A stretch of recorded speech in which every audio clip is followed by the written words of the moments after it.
আচ্ছা, আমরা ক্লাস 11-এর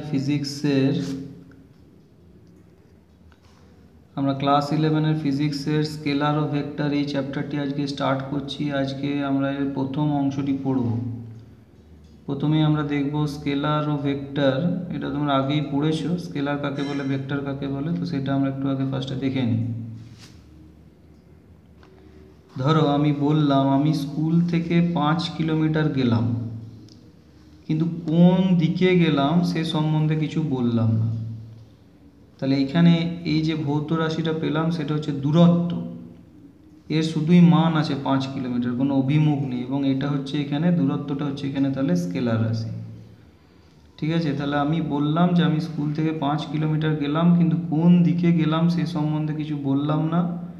তাহলে এখানে এই রাশিটা শুধুই মান আছে, এই রাশিটার নাম হচ্ছে দূরত্ব, এবং এটা হচ্ছে একটা স্কেলার রাশি। কিন্তু এবার যদি আমি বলি যে আমি স্কুল থেকে 5 কিলোমিটার গেলাম পূর্ব দিকে, তাহলে এর মান এবং অভিমুখ দুই আছে, মানটা হচ্ছে 5 কিলোমিটার, অভিমুখটা হচ্ছে পূর্ব দিকে। তাহলে মান এবং অভিমুখ যখন দুটোই থাকবে তখন এটাকে ভেক্টর রাশি বলা হবে, এবং এই যে ভৌত রাশিটার কথা বলছি এর নাম হচ্ছে সরণ। ঠিক আছে, তাহলে আমি যখন স্কুল থেকে 5 কিলোমিটার যাব একটা পার্টিকুলার দিক, ধরো পূর্ব দিক, তখন মানটা হবে 5 কিলোমিটার, অভিমুখটা হবে পূর্ব দিক, মান আর অভিমুখ দুটোই আছে। ঠিক আছে, তো মান আর অভিমুখ দুটোই আছে, তাই এই রাশিটা এখানে হচ্ছে ভেক্টর রাশি, এবং এই যে ভৌত রাশিটার কথা আমরা বলছি এটার নাম হচ্ছে কি না সরণ। তো সেটাকে ধরো একটা ছবি এঁকে দেখালাম, চারটে দিক দেখেছি, ইস্ট ওয়েস্ট নর্থ সাউথ। এই ও পয়েন্ট হচ্ছে স্কুল, এখান থেকে আমি পূর্ব দিকে পি বিন্দু অবধি গেছি। ইস্ট ওয়েস্ট নর্থ সাউথ চারটে দিক, ও পয়েন্টটা ধরো স্কুল, এই স্কুল থেকে স্টার্ট করে পূর্ব দিক বা ইস্টের দিকে আমি পি পয়েন্ট অবধি গেছি। ঠিক আছে, তাহলে এখানে এই যে ওপি মাথায় যে তীর চিহ্নটা দিয়েছি এটাকে বলা হয় ওপি ভেক্টর, এটা হচ্ছে এখানে সরণ ভেক্টর। তীর চিহ্নটা দেখো ও থেকে পি এর দিকে আছে, মানে কি ওই স্টুডেন্ট বা ওই ব্যক্তিটা ও থেকে পি এর দিকে গেছে।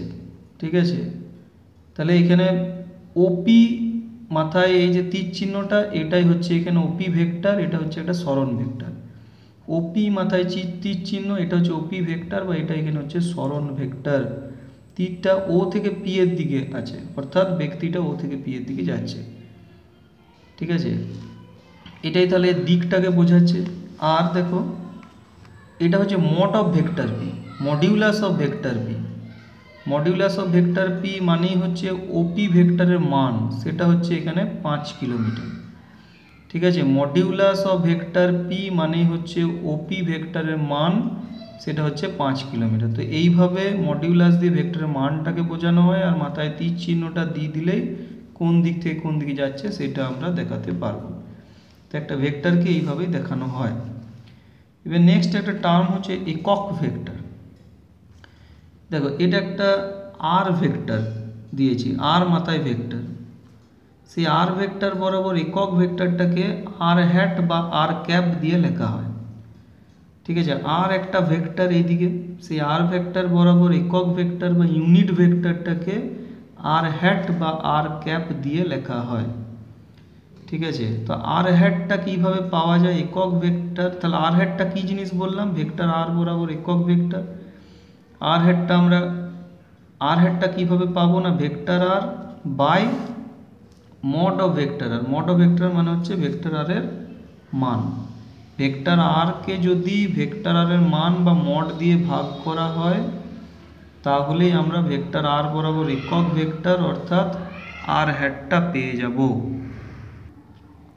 তাহলে যেটা বললাম যে ভেক্টর আর বরাবর একক ভেক্টর, ভেক্টর আর বরাবর একক ভেক্টর, এটাকে আর হ্যাট দিয়ে লেখা হবে। আর হ্যাটটা আমরা কি করে বের করব না, ভেক্টর আর কে যদি ভেক্টর আর এর মান বা মডিউলাস দিয়ে ভাগ করে দেওয়া হয় তাহলে আমরা আর হ্যাটটা পেয়ে যাব। একক ভেক্টর আর হ্যাটের মানটা 1 হবে, একক ভেক্টর আর হ্যাটের মানটা সবসময় 1 হবে। 3 ডাইমেনশনাল স্পেসে আমরা 3টে অ্যাক্সিস ব্যবহার করি বা অক্ষ ব্যবহার করি, এক্স ওয়াই আর জেড। ঠিক আছে, এক্স অক্ষ বরাবর একক ভেক্টরটাকে আই হ্যাট দিয়ে লেখা হয়, ওয়াই অক্ষ বরাবর একক ভেক্টরটাকে জে হ্যাট দিয়ে লেখা হয়, আর জেড অক্ষ বরাবর একক ভেক্টরটাকে কে হ্যাট দিয়ে লেখা হয়। I hat, J hat, K hat প্রত্যেকেরই মান বা মডিউলাস কত হবে না 1 হবে, কারণ এরা হচ্ছে প্রত্যেকেই একক ভেক্টর বা ইউনিট ভেক্টর। আচ্ছা, এবার নেক্সট আমরা যেটা দেখব দুটো ভেক্টরের যোগ। দুটো ভেক্টরের যোগ, দেখো দুটি ভেক্টর সমজাতীয় হলে তাদের যোগ সম্ভব। এর মানেটা কি? একটা সরণ ভেক্টরের সাথে আর একটা সরণ ভেক্টরের যোগ করা যাবে, একটা বল ভেক্টরের সাথে একটা বল ভেক্টরের যোগ করা যাবে, কিন্তু একটা সরণ ভেক্টরের সাথে একটা বল ভেক্টরের কিন্তু যোগ হবে না। এটাকেই বলা হবে যে দুটো ভেক্টরের যোগ সম্ভব যখন তারা সমজাতীয় ভেক্টর হবে। ঠিক আছে, এবার দেখো ধরো দুটো ভেক্টর আছে, একটা পি একটা কিউ। এই দুটো ভেক্টরকে যোগ করে আমরা পেলাম আর ভেক্টর। এই আর ভেক্টরটাকে বলা হয় লব্ধি ভেক্টর বা রেজাল্টেন্ট ভেক্টর বলা হয়। ঠিক আছে, পি আর কিউ দুটো ভেক্টরকে যোগ করে আমরা যে তৃতীয় ভেক্টর ভেক্টর আর পেলাম, এটাকে বলা হয় লব্ধি ভেক্টর বা রেজাল্টেন্ট ভেক্টর। তো এখন আমরা এই লব্ধি ভেক্টর বা রেজাল্টেন্ট ভেক্টরের মান এবং অভিমুখটা কিভাবে বের করে সেই সংক্রান্ত দুটো নিয়ম দেখব। একটাকে বলা হয় ত্রিভুজের সূত্র, আরেকটাকে বলা হয় সামান্তরিকের সূত্র। ঠিক আছে, লব্ধি ভেক্টর ভেক্টরের মান এবং দিক কিভাবে বের করে সেই সংক্রান্ত দুটো নিয়ম আছে।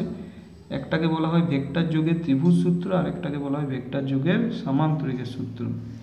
তো এখন আমরা সেই দুটো একটু দেখে নিই। ধরো ভেক্টর পি আর ভেক্টর কিউ দুটো ভেক্টর আছে। প্রথমে আমরা করছি ভেক্টর যোগের ত্রিভুজ সূত্র। ভেক্টর পি আর ভেক্টর কিউ দুটো ভেক্টর আছে, এদের মধ্যবর্তী কোণটা হচ্ছে থিটা। ঠিক আছে, পি আর কিউ এর লব্ধি ভেক্টরটা হচ্ছে ভেক্টর আর। ঠিক আছে, অর্থাৎ vector P plus vector Q করলে ভেক্টর আর আমরা পাবো। এখন আমরা ভেক্টর আর এর মান ও দিক কি হবে সেটা বের করব। তাহলে ভেক্টর পি আর ভেক্টর কিউ দুটো ভেক্টর আছে, এদের মধ্যবর্তী কোণটা হচ্ছে থিটা। ভেক্টর পি আর ভেক্টর কিউ এর লব্ধি ভেক্টর হচ্ছে ভেক্টর আর, অর্থাৎ ভেক্টর পি প্লাস ভেক্টর আর কিউ করলে আমরা ভেক্টর আর পাবো। ভেক্টর আর এর মান ও দিক কীভাবে নির্ণয় করা হবে সেটা এখন আমরা দেখব ত্রিভুজের সূত্র থেকে। দেখো আমরা একটা ত্রিভুজ আঁকলাম। এই ত্রিভুজের তিনটে বাহু আছে, সেই তিনটে বাহু ভেক্টর পি, ভেক্টর কিউ এবং ভেক্টর আরকে সূচিত করবে। কি বললাম? এই ত্রিভুজের সূত্র অনুযায়ী আমরা যদি একটা ত্রিভুজ নিই, তাহলে ত্রিভুজের তিনটে বাহু দিয়ে তিনটে ভেক্টর পি কিউ আরকে রিপ্রেজেন্ট আমরা করব। কিন্তু কিভাবে না, পি এবং কিউকে যে ক্রমে নেওয়া হবে, এই যে দেখো ফার্স্টে এইখানটা আমরা দেখি। দেখো ভেক্টর পি আর ভেক্টর কিউ এর মধ্যবর্তী কোণ হচ্ছে থিটা। এবার আমরা একটা ত্রিভুজ নিয়েছি, এই দিকটা হচ্ছে ভেক্টর কিউ। এটাকে যদি আমরা সামনের দিকে একটু বাড়িয়ে দিই, তাহলে এই যে থিটা অ্যাঙ্গেল তৈরি হয়েছে, এখানেও থিটা অ্যাঙ্গেলটা তৈরি করে তারপর আমরা ভেক্টর কিউটা নিলাম। ঠিক আছে, ভেক্টর পি ভেক্টর কিউ এর মধ্যবর্তী কোণ থিটা। প্রথমে আমি ত্রিভুজের এই বাহুটা দিয়ে ভেক্টর পিটাকে দেখালাম। এবার এটাকে যদি একটু সামনের দিকে এগিয়ে দিই, তারপরে এই থিটা অ্যাঙ্গেলের সমান করে এখানে যদি একটা অ্যাঙ্গেল আঁকি থিটা, তারপর এখানে যদি ভেক্টর কিউটা আমরা নিয়ে নিই, তাহলে দুটো বাহু দিয়ে ভেক্টর পি আর ভেক্টর কিউ দুটো ভেক্টরকে আমরা সূচিত করে দিলাম। এই ভেক্টর পি আর ভেক্টর কিউ যে ক্রমে থাকবে, এখানে দেখো ভেক্টর পি ভেক্টর কিউ আছে অ্যান্টি ক্লকওয়াইজ ক্রমে। তো ত্রিভুজের তৃতীয় বাহুটি লব্ধি ভেক্টর ভেক্টর আর কে সূচিত করবে, কিন্তু ভেক্টর আর এর ক্রম হবে পি আর কিউ যে ক্রমে আছে তার বিপরীতমুখী। অর্থাৎ পি আর কিউ এখানে অ্যান্টি ক্লকওয়াইজ ক্রমে আছে, ভেক্টর আরটা হবে ক্লকওয়াইজ ক্রমে, অর্থাৎ এইদিকে। এইটাই হচ্ছে ত্রিভুজের সূত্র। তাহলে যেটা বললাম যে vector P vector Q vector R. ঠিক আছে, ভেক্টর পি আর ভেক্টর কিউ এই দুটো ভেক্টরকে ত্রিভুজের দুটি বাহু দ্বারা সূচিত করা হবে, যেটা আমরা এখানে করেছি। এবারে পি আর কিউ যে ক্রমে আছে, এখানে পি আর কিউ যেমন অ্যান্টি ক্লকওয়াইজ ক্রমে আছে, তো ত্রিভুজের 3 নম্বর যে বাহুটা সেটা লব্ধি ভেক্টর ভেক্টর আর কে নির্দেশ করবে, কিন্তু পি আর কিউ যে ক্রমে আছে তৃতীয় বাহুটা ভেক্টর আর কে নির্দেশ করলেও সেটা পি আর কিউ এর ক্রমের সাথে হবে বিপরীতমুখী। অর্থাৎ এখানে পি আর কিউ আছে অ্যান্টি ক্লকওয়াইজ ক্রমে, আর আরটা তৃতীয় বাহু সেটা থাকবে ক্লকওয়াইজ ক্রমে, অর্থাৎ এইভাবে। তাহলে পি এইদিকে কিউ এইদিকে আর লব্ধি ভেক্টর আরটা হচ্ছে এইদিকে। পি এইদিকে কিউ এইদিকে, লব্ধি ভেক্টর আরটা হচ্ছে এইদিকে। এইটাই হচ্ছে ত্রিভুজের সূত্র। এবার এই ত্রিভুজের সূত্র প্রয়োগ করে এখানে যে আমরা ডায়াগ্রামটা এঁকেছি, সেই ডায়াগ্রামটার সাহায্যে আমরা লব্ধি ভেক্টর ভেক্টর আর এর মান এবং লব্ধি ভেক্টর ভেক্টর আর এর দিক বের করতে পারি। তো ভেক্টর আর এর মান মড অফ ভেক্টর আর বা আর এইটা বেরোবে এই ফর্মুলাটা √p² plus q² plus 2pq cos theta.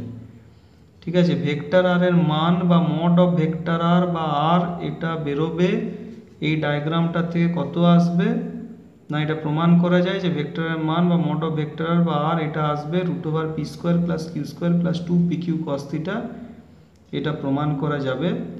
আর ভেক্টর আর এর দিক মানে হচ্ছে ভেক্টর আরটা যে কোনো একটা ভেক্টর, ধরো আমরা প্রথম ভেক্টর পি এর সাথে ভেক্টর আর ফাই অ্যাঙ্গেল তৈরি করছে, তো সেই ফাই অ্যাঙ্গেলটা কত হবে সেইটাই হচ্ছে ভেক্টর আর এর দিকটাকে নির্দেশ করবে। তাহলে ভেক্টর আর এর দিক মানে কি, ভেক্টর আরটা পি বা কিউ কোনো একটা ভেক্টরের সাথে কত অ্যাঙ্গেল তৈরি করছে সেইটা আমাদেরকে বের করলেই হয়ে যাবে।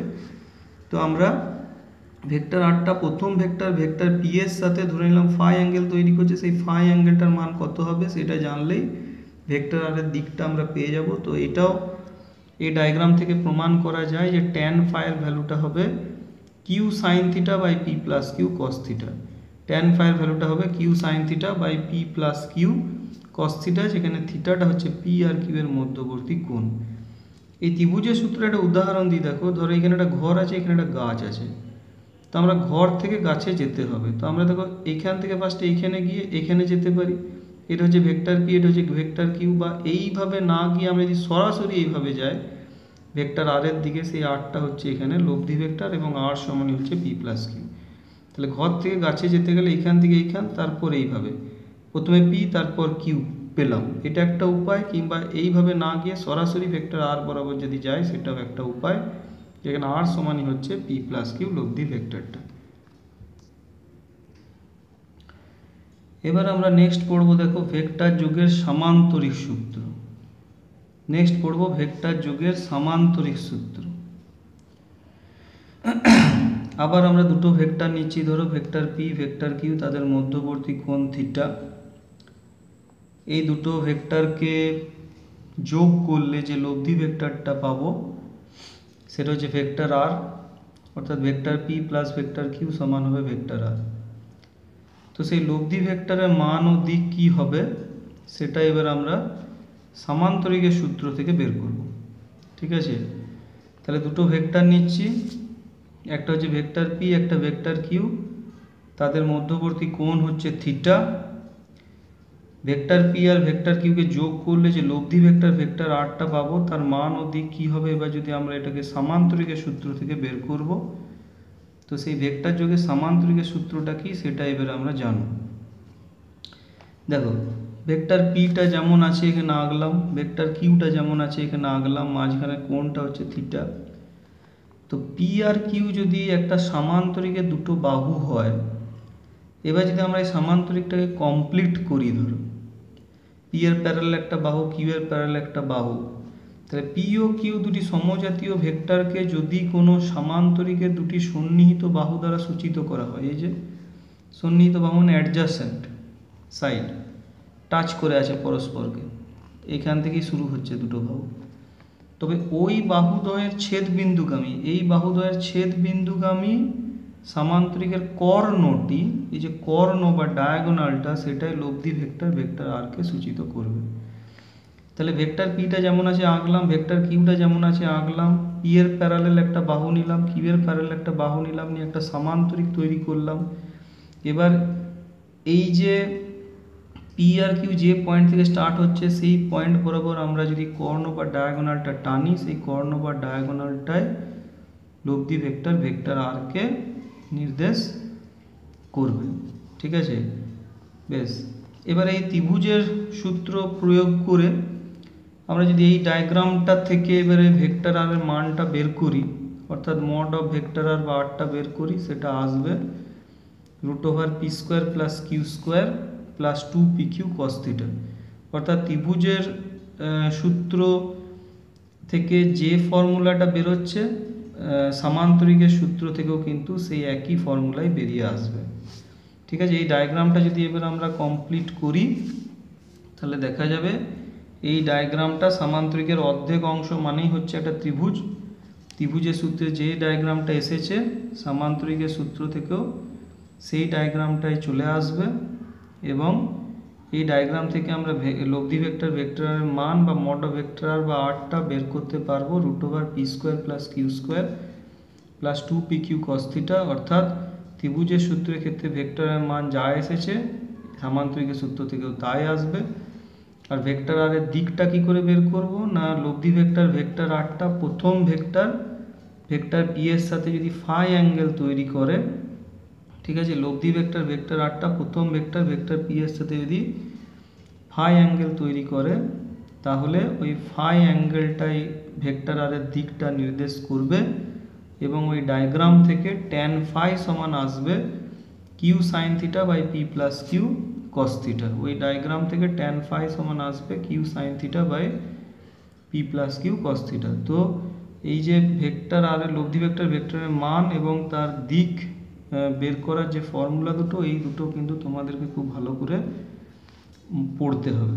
আচ্ছা, এই সামান্তরিকের সূত্রের একটা উদাহরণ আমরা দেখাই। তোমরা সবাই গুলটি দেখেছো, সেই গুলটির যে দুটো রাবার ব্যান্ড হয়, আমরা যদি মাঝখানে পাথরটা বসিয়ে ছুঁড়ি, ঠিক আছে, মাঝখানে পাথরটা বসিয়ে ছুঁড়ি, তাহলে দেখি যে পাথরটা মাঝ বরাবর বেরিয়ে যাচ্ছে।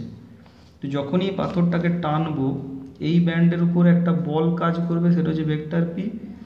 এই ব্যান্ডের উপরেও একটা বল কাজ করবে, সেটা হচ্ছে ভেক্টর কিউ। এবার এইটাই দেখো একটা সামান্তরিকের দুটো বাহু হয়ে গেল। সেই সামান্তরিকটাকে যদি কমপ্লিট করি, সেই সামান্তরিকের যে কর্ণটা সেটাই হচ্ছে লব্ধি ভেক্টর ভেক্টর আর, সেটাই মাঝ বরাবর যাবে, সেই বরাবরই পাথরটা বেরিয়ে যাবে। তাহলে যখনই গুলটিতে ওই রাবার ব্যান্ডের মাঝখানে বসিয়ে পাথরটাকে টানবো, এই ব্যান্ডের উপরে বল ভেক্টর ভেক্টর পি কাজ করবে, এই রাবার ব্যান্ডটার এইদিকে বল ভেক্টর ভেক্টর কিউ কাজ করবে। সেটা দিয়ে যদি একটা সামান্তরিককে কমপ্লিট করি, সামান্তরিকের কর্ণ অর্থাৎ মাঝ বরাবর যে লব্ধি বল ভেক্টর ভেক্টর আরটা কাজ করবে, সেই বরাবর পাথরটা কিন্তু বেরিয়ে চলে যাবে। বেশ, এবার একটা বিশেষ ক্ষেত্র আমরা দেখব যে ভেক্টর পি এবং ভেক্টর কিউ যদি সমকোণে থাকে, অর্থাৎ মধ্যবর্তী কোণ থিটাটা যদি 90 ডিগ্রি হয়, তাহলে cos থিটাটা 0 হয়। ভেক্টর পি এবং ভেক্টর কিউ যদি সমকোণে থাকে, তাহলে মধ্যবর্তী কোণ থিটাটা 90 ডিগ্রি হবে, cos থিটাটা 0 হবে। সেক্ষেত্রে আরটা কত আসবে না, √p² + q² + 2pq cos θ। থিটাটা 90 degree হলে cos থিটাটা 0 হয়, তাহলে আরটা চলে আসবে √p² + q²। থিটাটা 90 ডিগ্রি হলে cos থিটাটা 0 আসবে, সেখানে আরটা হবে √p² + q²। আর tan phi এর ফর্মুলা কত হবে না, q sin θ by p plus q cos θ। tan phi সমান হয় q sin θ by p plus q cos θ। তো এই ক্ষেত্রে থিটাটা 90 ডিগ্রি, তাই tan phi সমান হবে q sin 90 degree by p plus q cos 90 degree. sin 90 degree মান 1, cos 90 ডিগ্রি মান 0, তাহলে tan phi সমান চলে আসবে q বাই p। এবার এই যে ফর্মুলাগুলো আমরা দেখলাম ভেক্টরের মান এবং দিক নির্ণয় করার, সেটা দিয়ে আমরা একটা অঙ্ক করবো। দেখো এখানে দেওয়া আছে 2x এবং x ভেক্টর দ্বয় পরস্পরের সঙ্গে একটি নির্দিষ্ট কোণে আনত। প্রথম ভেক্টরটিকে দ্বিগুণ করলে লব্ধির 3 গুণ বৃদ্ধি হয়। ভেক্টর দ্বয়ের অন্তর্বর্তী কোণের মান কত? তাহলে 2x আর x দুটো ভেক্টর, তাদের মাঝখানে কোণটা নির্ণয় করতে হবে, অর্থাৎ থিটাটা নির্ণয় করতে হবে। ঠিক আছে, প্রথম ভেক্টরটাকে দ্বিগুণ করলে লব্ধিটা 3 গুণ বৃদ্ধি পায়। তো সেই কন্ডিশনগুলো দিয়ে দুটো ভেক্টরের মাঝখানের অ্যাঙ্গেলটা বের করতে হবে। অর্থাৎ এখানে p সমান দেওয়া আছে 2x আর q সমান দেওয়া আছে x, এদের মাঝখানে অ্যাঙ্গেলটা বের করব। আমরা লব্ধি ভেক্টর r বের করার r এর মান মড অফ ভেক্টর r বা r এর এই যে ফর্মুলাটা দেখেছি √p² + q² + 2pq cos θ, এই অনুযায়ী এখানে p এর জায়গায় 2x বসালাম আর q এর জায়গাতে x বসালাম। ঠিক আছে, নিয়ে তাহলে কত হচ্ছে 2x² + x² + 2pq মানে 2x × x × cos θ। দুদিকটাকে স্কোয়ার করে দিলে আমাদের চলে আসছে r² = 5x² + 4x² × cos θ। এটাকে ইকুয়েশন 1 করে দিলাম। এবার নেক্সট প্রশ্ন অনুযায়ী বলছে প্রথম ভেক্টরটিকে দ্বিগুণ করলে, অর্থাৎ পিটা আগে 2x ছিল, এখন পিটা 4x হয়ে যাচ্ছে, কিউটা xই থাকবে, লব্ধিটা 3 গুণ বৃদ্ধি পায়, অর্থাৎ আরটা হয়ে যাবে 3r।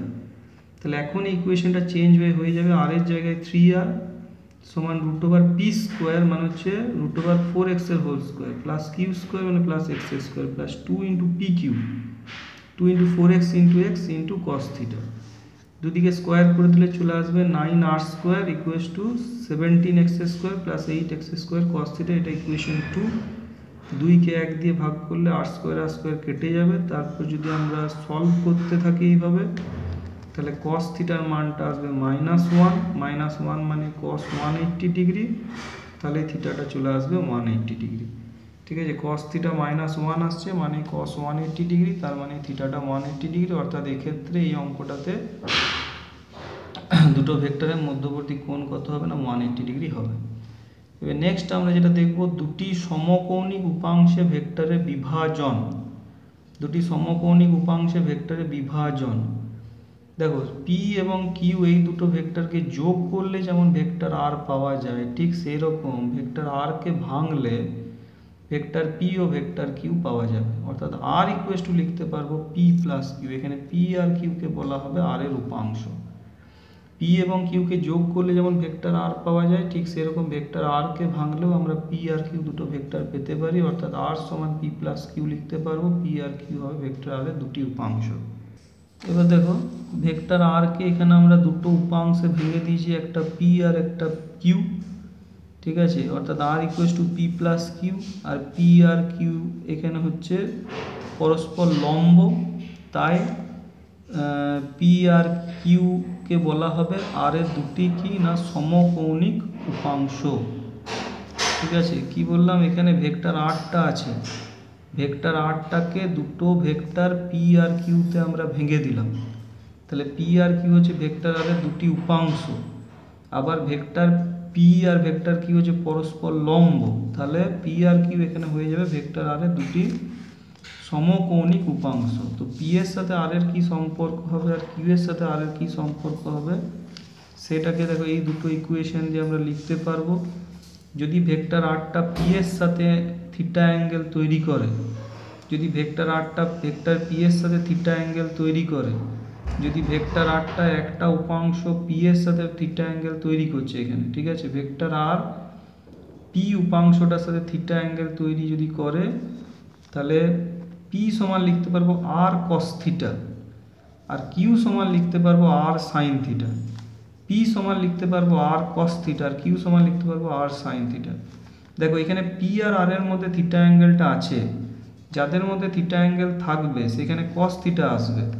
আর কিউ আর আর এর মধ্যে থিটা অ্যাঙ্গেলটা দেখানো হয়নি, তাই কিউ আর আর এর ক্ষেত্রে সাইন থিটা আসবে। কি বললাম, পি আর আর এর মধ্যে থিটা অ্যাঙ্গেলটা আছে, তাই পি ইকুয়াল টু হবে আর কস থিটা, কস থিটাটা সেই ক্ষেত্রে গুণ হবে। আর কিউ আর আর এর মধ্যে থিটা অ্যাঙ্গেলটা দেখানো নেই, সেক্ষেত্রে সাইন থিটা গুণ হবে। তো এটা দিয়ে আমরা একটা অঙ্ক দেখে নিই। এফ ইকুয়াল টু 39 একটা বল, এটাকে এক্স আর ওয়াই অক্ষের দিকে দুটি সমকৌণিক উপাংশ এফ এক্স এবং এফ ওয়াই এ যদি ভাঙা হয়, তাহলে সেই এফ এক্স এবং এফ ওয়াই এর মানগুলো কি হবে। কি বললাম, এফ হচ্ছে 39 একটা বল। এই এফ ইকুয়াল টু 39 বলটাকে এক্স অক্ষ বরাবর এবং ওয়াই অক্ষ বরাবর দুটি সমকৌণিক উপাংশ এফ এক্স এবং এফ ওয়াই যদি ভাঙা হয়, তাহলে সেই এফ এক্স এবং এফ ওয়াই এর মানগুলো কি হবে। ঠিক আছে, এফ এক্স এবং এফ ওয়াই এর মানগুলো কি হবে, যেখানে দেওয়া আছে এই এফ ইকুয়াল টু 39 বলটা ওয়াই অক্ষের সাথে 60 ডিগ্রি অ্যাঙ্গেল তৈরি করে আছে। এফ ইকুয়াল টু 39 বলটা ওয়াই অক্ষের সাথে 60 ডিগ্রি অ্যাঙ্গেল তৈরি করে আছে। তো কিভাবে করব আমরা, দেখো ফার্স্টে F Y equal to F into কত লিখবো। দেখো এই এফ আর এফ ওয়াই এর মধ্যে 60 ডিগ্রি অ্যাঙ্গেলটা দেখানো আছে, তাহলে যে ক্ষেত্রে অ্যাঙ্গেলটা দেখানো থাকবে সেক্ষেত্রে আমরা কস থিটা অর্থাৎ এখানে কস 60 ডিগ্রি দিয়ে গুণ করব। তাহলে এফ ওয়াই ইকুয়াল টু হবে এফ ইন্টু কস না সাইন। কি করে বুঝবো না, এফ আর এফ ওয়াই এর মধ্যে 60 ডিগ্রি অ্যাঙ্গেল দেখানো আছে, এফ আর এফ ওয়াই এর মধ্যে 60 ডিগ্রি অ্যাঙ্গেল দেখানো আছে, যে ক্ষেত্রে 60 ডিগ্রি অ্যাঙ্গেল দেখানো থাকবে সেক্ষেত্রে আমরা কস থিটা দিয়ে গুণ করবো, অর্থাৎ এক্ষেত্রে কস 60 ডিগ্রি দিয়ে গুণ করে দেবো। তাহলে এফ সমান 30, কস 60 ভ্যালু হাফ, তাহলে এফ ওয়াই সমান চলে আসছে 59। আর এফ এক্স সমান হবে এফ ইন্টু আবার কস না সাইন কি বসাবো, এফ এক্স সমান হবে এফ ইন্টু আবার কস না সাইন কি বসাবো, এফ আর এফ এক্স এর মধ্যে 60 ডিগ্রি অ্যাঙ্গেলটা দেখানো নেই, তাই এক্ষেত্রে সাইন থিটা, এক্ষেত্রে তাহলে সাইন 60 ডিগ্রি আমরা গুণ করব। এফ আর এফ এক্স এর মধ্যে 60 ডিগ্রি অ্যাঙ্গেলটা দেখানো নেই, যেহেতু দেখানো নেই তাই এক্ষেত্রে আমরা সাইন থিটা অর্থাৎ সাইন 60 ডিগ্রি দিয়ে গুণ করে দেবো। এফ এর মান 30, সাইন 60 ডিগ্রির ভ্যালু হচ্ছে √3/2, তাহলে এফ এক্স এর মান চলে এলো 15√3 ডাইন।